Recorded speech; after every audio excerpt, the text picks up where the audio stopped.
People bellyache about the migrant crisis and about people being smuggled across the channel.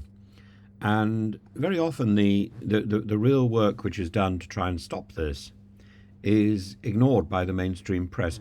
Only a week or so ago, there was an operation.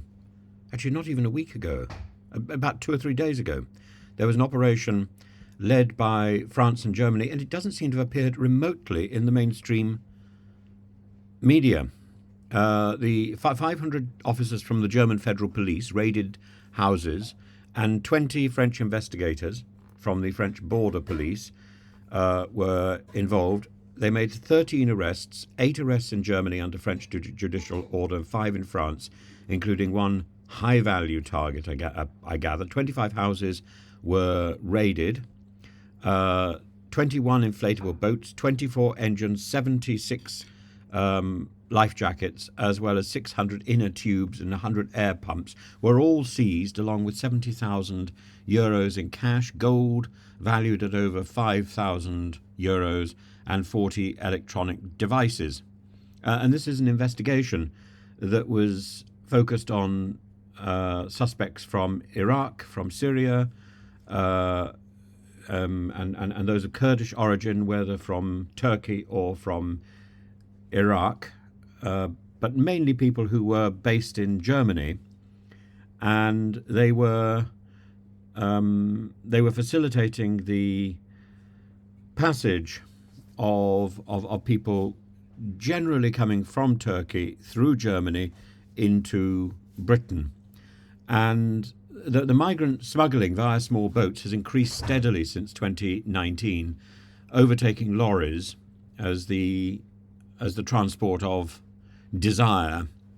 Up until 2021, lorries were the primary source of travel, and oddly, with the discussion going on in the UK, lorries have been slightly overlooked. But lorries are and still being used, and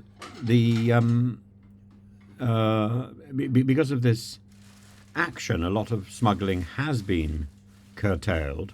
More could be done, but things like Operation Task Force in 2022 and the actions of Europol and the coordination between Europol, Belgium, France, Germany, the Netherlands, and the United Kingdom is essential to try to focus on the smuggling and to target the people who are controlling the gangs and these operations, rather than to target, as Suella Braverman tried to do, the victims of smuggling, the people who turn for help, and the only help available is the help from the gangs, who have infiltrated ordinary life to the extent that there is no information from Britain or from other European countries about what is a legal and a correct route. People assume, I've spoken to these people, assume that the correct route is in the back of a lorry or on a very flimsy boat, and they take a sharp breath and tighten their belts and get on with it, because this is the only available method. We need in the UK to set up legal and viable routes for migrants. We need to let people know that this is the way to do it. Instead, Suella Braverman has set up a system where she let people know only what is not available. Not what is available, what is not available. And that isn't helpful to anybody, because it means that the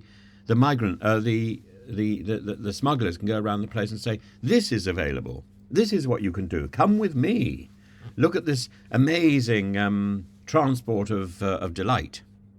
This is the way you do it, because there is no alternative. And people assume that, incidentally, is the legal way. That is the only way. So I'm not surprised greatly that this story hasn't been covered in the British press, because it doesn't suit the narrative. I am disappointed, as I'm disappointed by the previous government's efforts in the Home Office and the present government's efforts in the Home Office. Frankly, the problem, I suspect, is not the government but the Home Office.